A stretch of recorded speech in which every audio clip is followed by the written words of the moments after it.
Good morning. Today I want to talk a little bit about the homeless, the unhoused. I think I'm pretty qualified in some areas to speak on that as I'm out here amongst them trying to help, trying to do what I could do.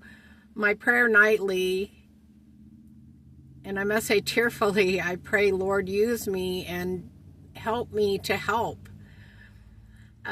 They just released 2023's numbers for Multnomah County, which is over by Portland, and they have a huge unhoused population. And before I get into that, there's a couple things that just burn my bacon. I get it. It's an eyesore having these communities of unhoused. I get it. I understand where people come from to a point. But it makes no sense to me when winter is upon us and rainy, because Oregon gets very rainy, damp, wet, and cold, that you would go in and just plow down everything they have and they're left standing there with nothing. No shoes, no coat, nothing, because everything is in their little encampment, their little tent city, as they call them. To me, I don't understand what 2 more months so that they're not out there freezing. Not to mention what it does to the mental health, because everything they own, which is not much, is just gone. And I get it. People are tired, and there's people out there, and don't leave me comments on it, because I don't want to hear it. It is by their choice. It's not by everyone's choice. But in Multnomah County, for 2023, the unhoused has increased by 456. 456 people, 141 more than 2022. Out of that, 62% of those people, 282 roughly, have overdosed. 26 have unalived themselves. There was 14 homicides. That's a crisis. That's just one county.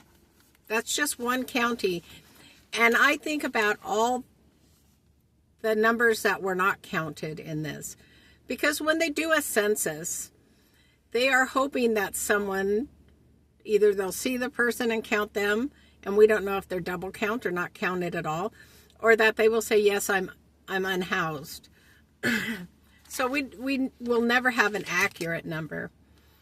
I know here in this county, in Lane County, Oregon, which is Eugene, Springfield, it goes to the coast. It's a pretty good sized county. It said that there was 2,824 homeless unhoused. 2,110 are lacking shelter.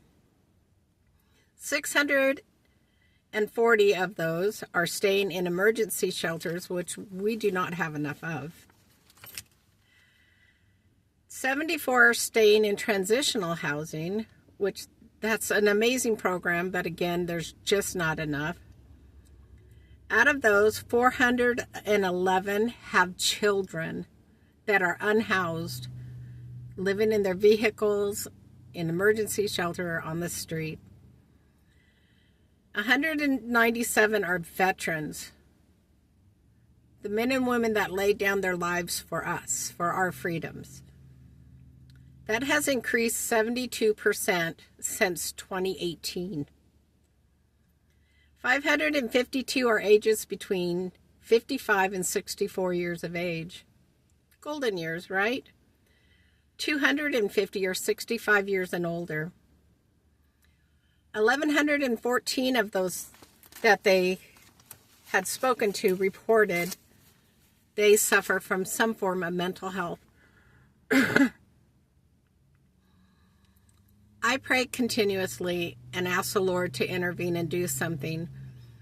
But every year I see it going up and up. And the mental illness and the drug use, the fentanyl in this county is through the roof. It's very sad to watch. It is so sad to watch. And when you talk to many, which I do, they will say, look, I don't want this. This is just how I cope. It's how I deal with it. I say it all the time. No one wakes up and says, today I'm going to be an alcoholic. Today I'm going to be a drug addict. Today I'm going to just be homeless and let my mental illness just go wacko. So we have programs that keep shutting down in this area. We are lacking mental health. And I always say if we could find solutions for mental health, we find solutions for a lot of things. And if we could just get these landlords not to continuously be money grubbers, wanting more and more and more and more for rent, it would be affordable. But it's not. And of course they put a cap on and they said, well, they can't raise it no more than 10% each year. When you already have nothing, 10% is a lot. 10% is a lot of an increase. You don't have nothing to pay. I don't get it. I don't get it. And it is really disturbing to me, and it's really been bothering me. In 1969, White Bird Clinic, just an amazing place, opened their doors to the community, just helping people. They help with mental health crisis. They have a huge range. In my 20s, I went there for counseling. It was a massive help for me. They have this program, or had this program, that was called the Front Rooms. And the Front Rooms would provide a warm, dry place for people to come in, food, supplies, mail service, clothing. It was a sense of community, and for many of the unhoused, a place to feel that they belong. The staff went above and beyond to make sure that everyone felt welcome and loved and appreciated. But due to lack of funding, that service is now, as of December 13th, shut down. I don't even know what the ripple effect's going to be to the community with that.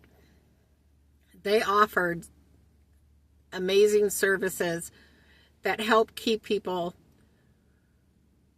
together. They were like a glue. And not to mention that the staff was so familiar with people that they could see when a crisis was happening. If someone was in crises, they could see that. They knew.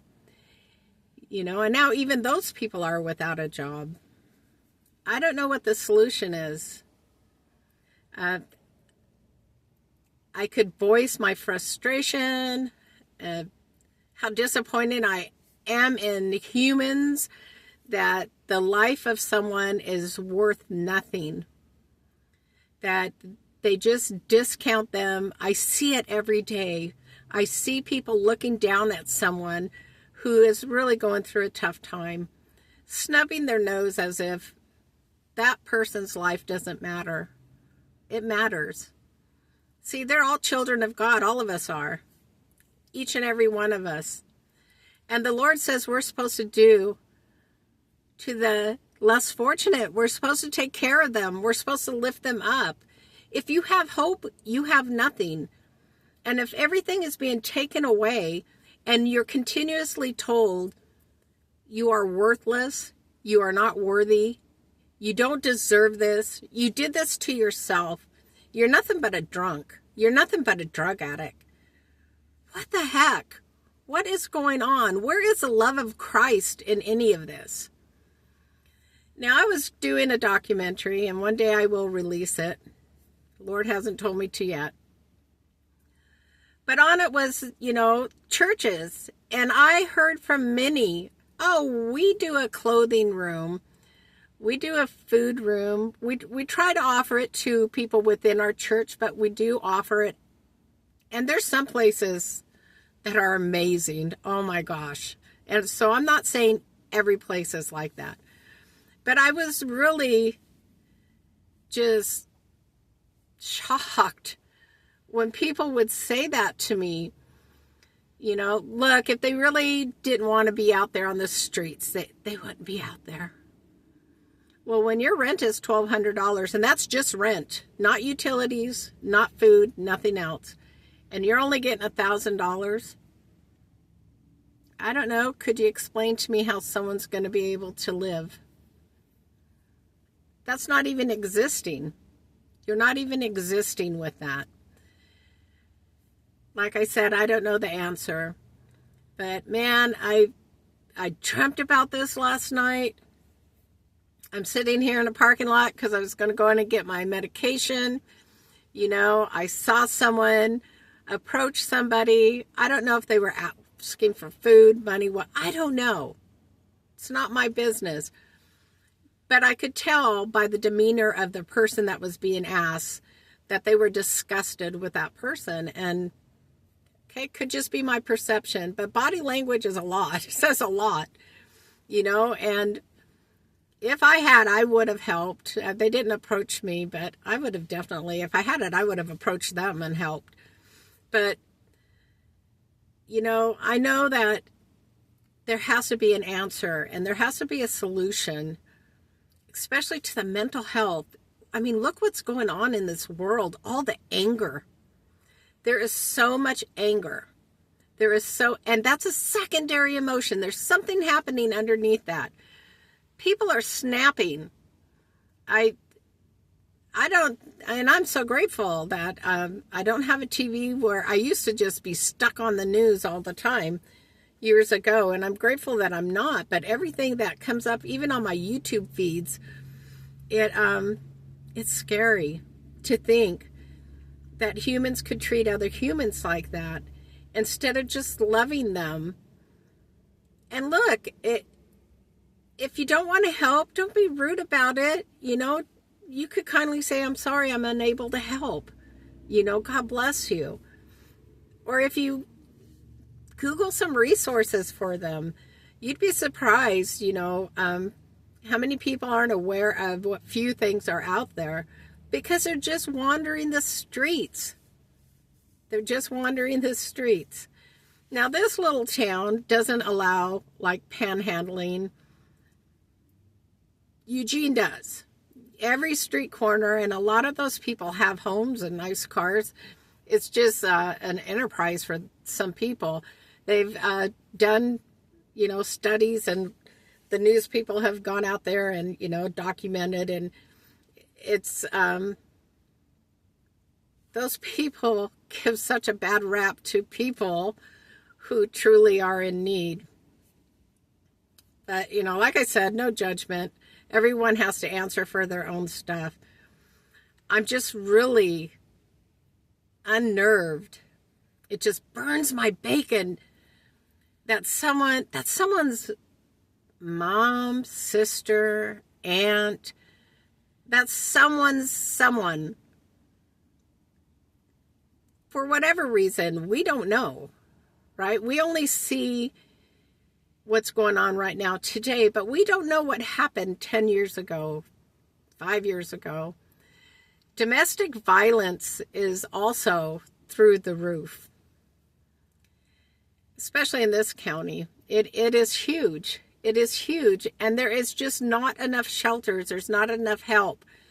People are in fear, and rightfully so. And I've had people say they get a restraining order. That's just a piece of paper. That's just a piece of paper. It's not going to stop the attack. So I don't know. I'm rambling here because I don't know. I want people to be aware that everyone deserves love, respect, kindness. Everyone deserves that. That is our God-given right. That's what we are commanded to do, to love thy neighbor as ourselves, and everyone is our neighbor. You know, I say it all the time to people. If you have an extra coat, you're really not wearing it, give it to someone who could use that coat. It is cold out here. I'm in my vehicle, and I could tell you, this morning was very cold. Very, very cold. You know, but I'm blessed. I'm blessed because I have at least this over my head. I have ways of keeping warm. But the people that I see walking, yeah, sleep in a bush. I pray every night the Lord to keep them warm and dry. Just pray. Pray for them. Take care of them. Love them. Don't judge them. Because, but by grace, there goes I. Have a blessed day. Bye.